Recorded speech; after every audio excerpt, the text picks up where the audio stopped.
আসসালামু আলাইকুম রহমতুল্লাহি ওবরকাতুহ। সম্মানিত দর্শক, আপনারা ইতিমধ্যে জেনে গেছেন যে সাবেক প্রধানমন্ত্রী বাংলাদেশ থেকে পালিয়ে যাওয়া আওয়ামী লীগের সভানেত্রী শেখ হাসিনা এখন থেকে স্থায়ীভাবে ভারতে থাকবেন এবং রাজনৈতিকভাবে ভারত তাকে আশ্রয় দেবে। আরও একটি ভয়ঙ্কর বিষয় হলো যে সাধারণ জনগণের মধ্যে অনেকেই আমরা পেপার পত্রিকায় দেখছি তার ভারত অবস্থান নিয়ে জনগণের মধ্যে বিরূপ প্রতিক্রিয়া রয়েছে। কিন্তু ভারতের সকল রাজনৈতিক দল, মানে যত রাজনৈতিক দল রয়েছে, সেই তৃণমূল কংগ্রেস থেকে শুরু করে একদম মোলায়েম সিং যাদব তার দল, কিংবা সেই বালথ্যাকারের কট্টরপন্থী যে শিবসেনা তারা থেকে শুরু করে সেই দাক্ষিণাত্যের একটা স্থানীয় দল এবং সেভেন সিস্টারের যত রাজনৈতিক দলগুলো রয়েছে, এরা নিজেরা ঝগড়াঝাটি করে, কিন্তু শেখ হাসিনার ব্যাপারে সবাই একেবারে ঐক্যমত যে তারা তাকে ভারতে আশ্রয় দেবে এবং দেওয়ার জন্য মোদী সরকারের উপর চাপ সৃষ্টি করেছে এবং মোদী সরকার এই জিনিসটা গ্রহণ করেছে।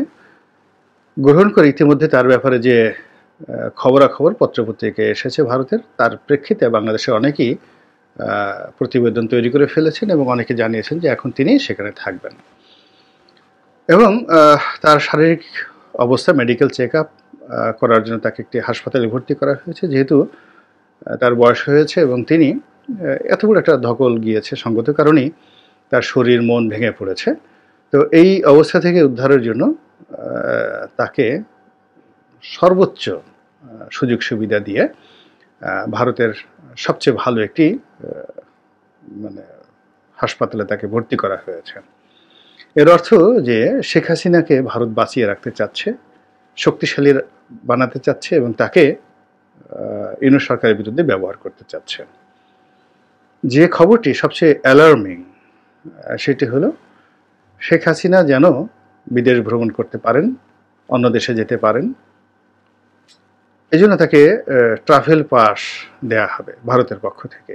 এবং আপনারা জানেন যে ভারত এভাবে অনেককেই ট্রাভেল পাস দিয়েছে এবং সবচেয়ে যে বিখ্যাত ব্যক্তি দালাই লামা, তিব্বতের ধর্মীয় গুরু, তাকে যে ট্রাভেল পাসটি দিয়েছেন তা নিয়ে জাতিসংঘ, চীন, আমেরিকা সবাই রীতিমতো মুখোমুখি। কিন্তু তারপরে ভারত কিন্তু দালাই লামাকে দিয়ে এখনও পর্যন্ত চীনের সঙ্গে ফাইট করে যাচ্ছে। তো সেদিক থেকে শেখ হাসিনার যে ভারত অবস্থান, এটি ভারত খুব সিরিয়াসলি নিয়েছে, যা কিনা বর্তমানে আমরা যারা বাংলাদেশে রাজনীতি করছি এবং শেখ হাসিনা বিরোধী ভূমিকা পালন করেছি দীর্ঘদিন ধরে, তাদের জন্য এখানে একটা যাকে বলা হয় একটা অশনি সংকেত হিসেবে কাজ করবে। কিভাবে কাজ করবে? ধরুন আমার নিজের কথাই বলি। এখন আমি চলাফেরা করছি, যখন শেখ হাসিনা ক্ষমতায় ছিল তখন আমার যে কোনো সমস্যা হলে সবাই ধরে নিত যে এই কাজটি শেখ হাসিনা করেছে। তো আমার যে রাজনৈতিক পরিস্থিতি, তারপরে সামাজিক পরিস্থিতি, এই পরিস্থিতির কারণে এবং পরিস্থিতির কারণে, মানে পরিস্থিতি এবং পরিস্থিতি, এই দুটো কারণে কোনো গভর্নমেন্ট এজেন্সি বা কোনো দুর্বৃত্ত এই দায়িত্ব নিতে চাইতো না। কিন্তু এখন যেহেতু দেশে একটা এলোমেলো অবস্থা, তো এরকমভাবে আমার মতো যদি 1000 লোককে টার্গেট করা হয়, সেই টার্গেট করে তারা হাসিনা বিরোধী লোকজন ছিলেন বিভিন্ন সময়টাতে, আওয়ামী লীগ বিরোধী লোকজন ছিলেন, এখন খুব হেলে দুলে ঘোরাফেরা করছেন, চলাফেরা করছেন নির্ভয় নিশ্চিন্তে। তাদের উপর যদি কোনো বিদেশি আক্রমণ হয়, কোনো এজেন্সির আক্রমণ হয় এবং কোনো সন্ত্রাসী আক্রমণ হয়, তাহলে আমরা প্রাথমিকভাবেই হৈহুল্লোড় শুরু করব বর্তমান সরকারের বিরুদ্ধে। দ্বিতীয়, আমরা দায়ী করব যে এটা হয়তো বিএনপির বা জামাতের কোনো অন্তর্দ্বন্দ্ব, অন্তর্ঘাত রয়েছে। যেমন আমার এলাকাতে আওয়ামী লীগের যারা আছেন তারা তো সব পলাতক, এখন বিএনপির 4-5 জন প্রার্থী রয়েছে। এখন আমার যদি কোনো কিছু হয় তাহলে সবাই বলার চেষ্টা করবে যে এখানে সে যাতে মনোনয়ন না পায়, এই জন্য বিএনপির যারা লোকজন রয়েছে তারা এই কুকর্মটি করেছে। এর ফলে কী হচ্ছে দেখেন, পুরো পরিস্থিতিটা জটিল হয়ে যাচ্ছে। তো এখন দেশের সাহিত্যিক, সাংবাদিক, রাজনীতিবিদ যারা খুব পরিচিত মুখ, জনপ্রিয়, তাদের মধ্যে থেকে যদি 100 বা 200 জনকে টার্গেট করে, রেড মার্ক করে কোনো বিদেশি গোয়েন্দা সংস্থা যদি তাদের যে অপারেশন পরিচালনা করে, তাহলে পুরো বাংলাদেশ কিন্তু উত্তাল হয়ে যাবে। এবং বিশেষ করে যারা এখন তরুণ ছাত্র রয়েছেন, তাদের নিরাপত্তাটা এই মুহূর্তে খুবই খুবই জরুরি, যারা সমন্বয়ক রয়েছেন। তো যেটা বলছিলাম যে শেখ হাসিনাকে ভারত আশ্রয় দিয়েছে, ইট মিনস তারা যে বর্তমান সরকার, এই বর্তমান সরকারের সঙ্গে কার্যত এইভাবে কোঅপারেশন করবে না। এবং তার অতীত কতগুলো খুব বদনজির আছে, বিশেষ করে শহীদ প্রেসিডেন্ট জিয়াউর রহমানের মর্মান্তিক মৃত্যু। সেটি হলো বঙ্গবন্ধু হত্যাকাণ্ডের পর যখন শেখ হাসিনা এবং শেখ রেহানা আশ্রয়হীন হয়ে পড়লেন, তখন শেখ হাসিনাকে কিন্তু ভারত আশ্রয় দিয়েছিল এবং অনেক আওয়ামী লীগ নেতাকে ভারত আশ্রয় দিয়েছিল। হেমায়েতুল্লাহ আরঙ্গ, জনাব কাদের সিদ্দিকী, ওনারা সবাই কলকাতাতে ছিলেন এবং রাজকীয় হালে ভারত তাদেরকে রেখেছিল। এবং সেখানে থেকে কাদের সিদ্দিকী কিন্তু বঙ্গবন্ধুর পক্ষে সশস্ত্র বিপ্লব করে বাংলাদেশের সীমান্তে আক্রমণ করার বেশ কয়েকবার তিনি চেষ্টা চালিয়েছিলেন।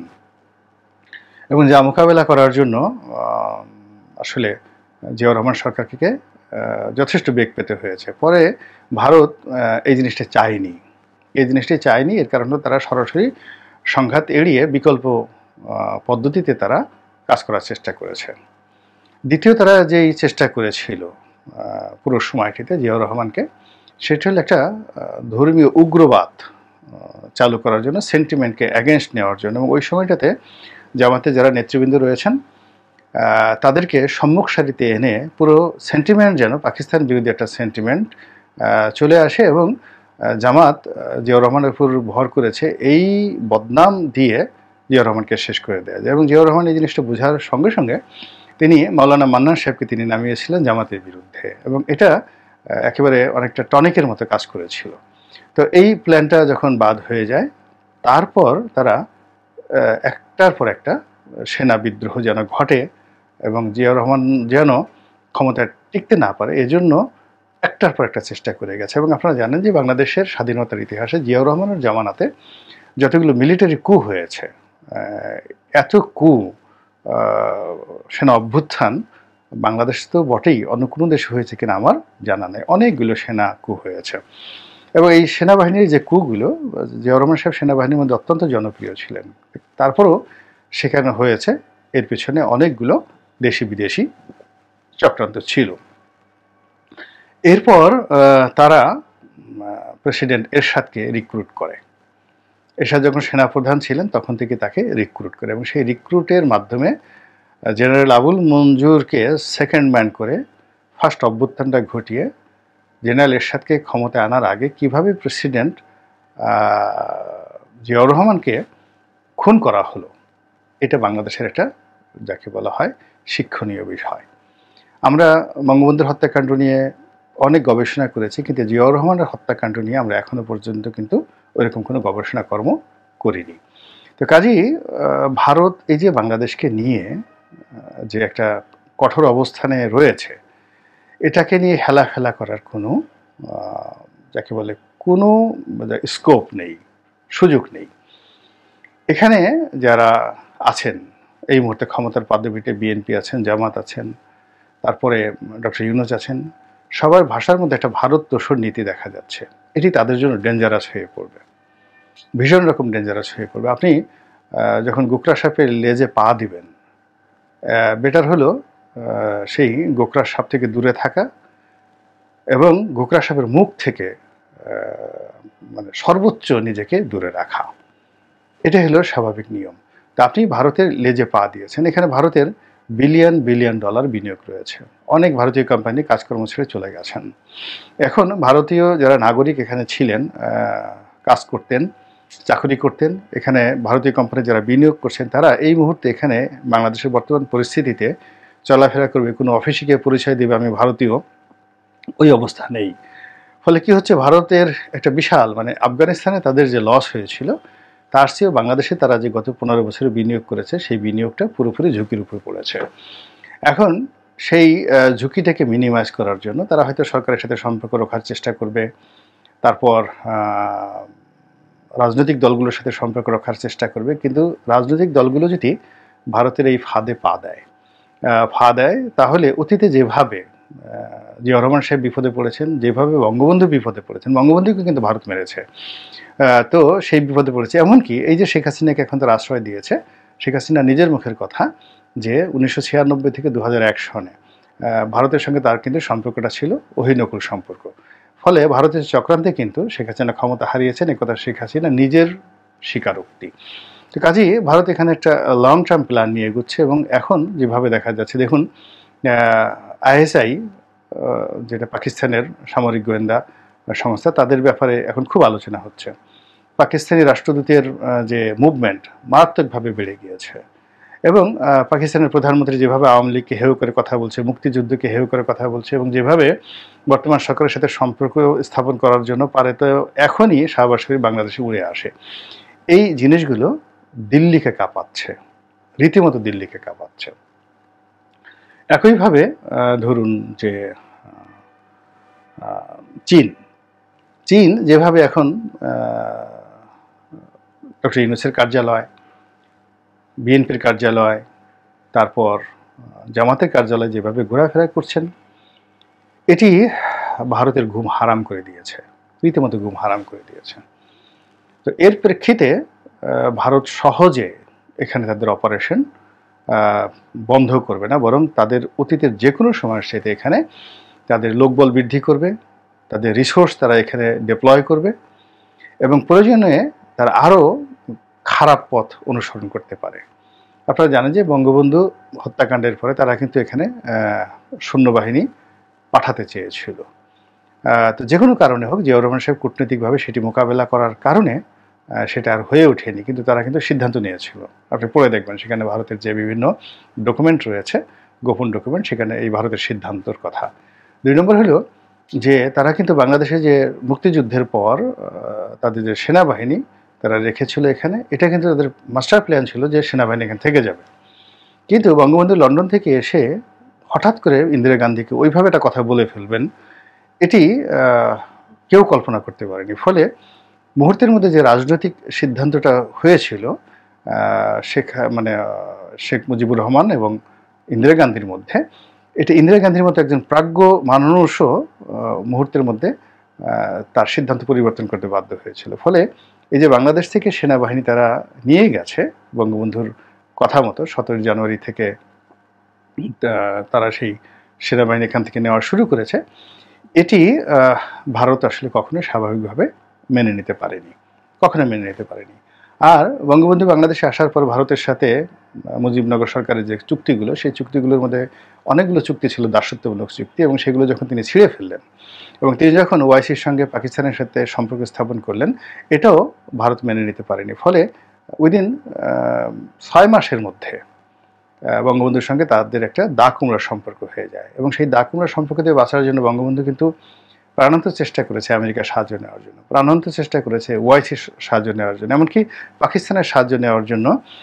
তিনি বুঝতেছেন যে ভারত তাকে মেরে ফেলবে, এই জন্য তার চিরশত্রু সেই পাকিস্তানের যে জুলফিকার আলী ভুট্টো, তাকে তিনি বাংলাদেশে এনেছিলেন। ভুট্টো বাংলাদেশে এসেছিলেন এবং তিনিও ওআইসি সম্মেলনে তিনি পাকিস্তানে গিয়েছিলেন, কিন্তু তার কিন্তু সেই শেষ রক্ষা হয়নি। তো সেই দিক থেকে আমি মনে করি ভারতকে সবচেয়ে ট্যাক্টফুলি ম্যানেজ করেছে হুসেইন মোহাম্মদ এরশাদ। কিন্তু এটাও 88 সালে 89 সনের দিকে যখন ভারত বুঝলো যে এরশাদের আর কোনো বেল নেই, এরশাদ আর টিকতে পারবে না, তখন কিন্তু তারা এরশাদকে বলতে গেলে জবাই করে ফেলে।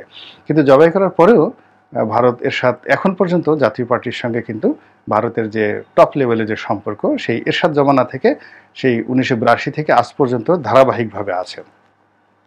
অর্থাৎ শেখ হাসিনা বা আওয়ামী লীগকে তারা সেকেন্ড পাওয়ার মনে করে, ভারত কিন্তু ফার্স্ট পছন্দের তাদের মানুষ হলো কিন্তু হুসেইন মোহাম্মদ এরশাদ এবং জাতীয় পার্টি এবং জিএম কাদের। এবং এত কিছু দেখেন বাংলাদেশে হওয়ার পরও আমরা কিন্তু জিএম কাদেরের একটা পশমকেও স্পর্শ করতে পারিনি এবং প্রধান উপদেষ্টার অফিসে বারবার জিএম কাদের সাহেব সেখানে হাজির হচ্ছেন এবং প্রধান উপদেষ্টা তার সঙ্গে বৈঠক করতে বাধ্য হচ্ছেন। এই মূলত তার সঙ্গে দিল্লির যে একটা হট কানেকশন, আনইন্টারাপ্ট হট কানেকশন। তো যেটা বলছিলাম, এরশাদের পতন হওয়ার পরেও তখন ভারত যেটি করেছে সেটি হলো আন্দোলনরত সকল পক্ষের নিকটে এই গ্যারান্টি চেয়েছে যে এরশাদ বাংলাদেশে থাকবে এবং তাকে সেই নিরাপত্তা দিতে হবে, এবং তৎকালীন রাষ্ট্রীয়ভাবে সেই সিদ্ধান্তের প্রেক্ষিতে এরশাদকে কিন্তু পালিয়ে যেতে হয়নি। কিন্তু এবার ভারত কিন্তু শেখ হাসিনাকে বাংলাদেশে রাখতে পারেনি। এর কারণ হলো ঘটনাটা এত দ্রুত ঘটেছে এবং এখানে বিভিন্ন পক্ষ, দেশি বিদেশে, এদের প্রকাশ পেয়ে যাবে কিছুদিনের মধ্যে, এতগুলো পক্ষ এখানে জড়িত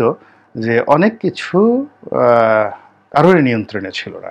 একটার পর একটা ঘটনা ঘটেছে, ওখানে থানা পুড়েছে, ওখানে পুলিশ মরেছে, এখানে ছাত্র জনতা আহত হয়েছে, নিহত হয়েছে, এখানে মানে যা কিছু হয়েছে এটা সব মিলিয়ে ভারত এবং আমেরিকা যারা এটা খেলছিল দীর্ঘদিন যাবৎ বাংলাদেশ নিয়ে, তাদের সমস্ত ডিকশনারি এলোমেলো হয়ে গিয়েছে।